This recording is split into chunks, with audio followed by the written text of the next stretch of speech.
आप सबों को प्रणाम। उम्मीद करता हूँ कि आप लोग स्वस्थ और प्रसन्न होंगे।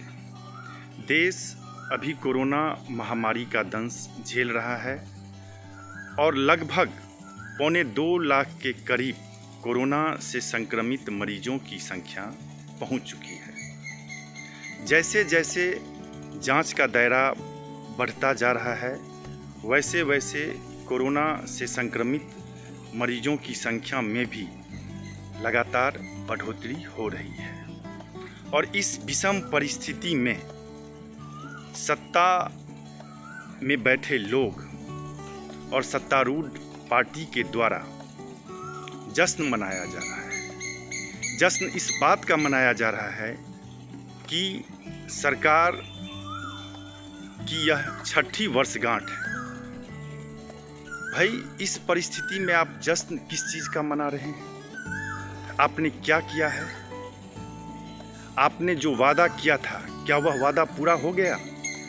क्या काला धन वापस आ गया? क्या 2 करोड़ बेरोजगारों को प्रत्येक वर्ष रोजगार मिल रहा है? क्या महंगाई कम हो गई? क्या किसानों को समर्थन मूल्य का दोगुना लाभ उसे मिल रहा है? क्या देश में भय का माहौल समाप्त हो गया है? मैं समझता हूँ कि सरकार को आत्मचिंतन करनी चाहिए, आत्ममंथन करनी चाहिए। उन्हें सोचना चाहिए कि नोटबंदी से देश को कितना नुकसान हुआ है, जीएसटी जिस तरह से लगाया गया है उससे कारोबार का कितना नुकसान हुआ है, कि कितने लोग बेरोजगार हुए हैं। और आप जश्न भी मना रहे हैं और कांग्रेस को कोस भी रहे हैं। उस कांग्रेस को कोस रहे हैं, उस पर आरोप लगा रहे हैं जिसके धरोहरों को आप बेच रहे हैं, कौड़ी के भाव में बेच रहे हैं। आपने एक भी उद्योग और कोई university, college, medical college, engineering college की स्थापना नहीं की है, लेकिन आप रेल को बेचने पर आमादा हैं, एयरपोर्ट को बेचने पर आमादा हैं, ऑयल कॉरपोरेशन ऑफ इंडिया को बेचने पर आमादा हैं। ना जाने कितने धरोहरों को आप बेच रहे हैं और आप आरोप लगा रहे हैं कांग्रेस पर। आपको यह सोचना चाहिए कि आज इस महामारी के दौर में अगर कांग्रेस ने भोजन का अधिकार कानून पास नहीं किया रहता तो लोगों को जो अनाज अभी नसीब हो रहा है, यह अनाज भी नसीब नहीं होता।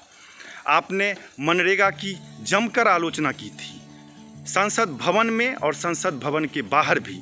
आज उसी मनरेगा योजना के बदौलत बेरोजगारों को, मजदूरों को उनके गांव घर में रोजगार मिल रही है और आप उसमें करोड़ों रुपया दिए हैं।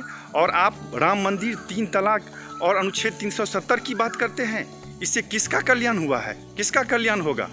हमारे पूर्व प्रधानमंत्री स्वर्गीय राजीव गांधी जी ने 56 इंच का सीना दिखाया था और राम मंदिर का ताला खुलवा करके उसका शिलान्यास उन्होंने करवाया था। और आप लोगों ने हंगामा खड़ा किया। हंगामा से क्या फ़ायदा हुआ?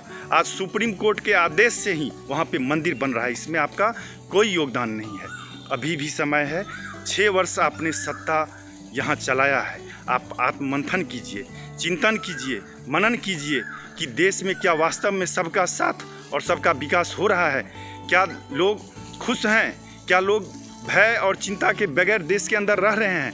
इस पर मूल्यांकन कीजिए। अभी इस महामारी के दौर में सबको साथ लेकर के चलिए। एक कमेटी बनाइए, उस कमेटी में सबको रखिए और देखिए कहाँ पे क्या दिक्कत है, नहीं दिक्कत है। देश अभी बहुत बुरे दौर से गुजर रहा है। बहुत बहुत धन्यवाद। जय हिंद, जय बाबा भोलेनाथ।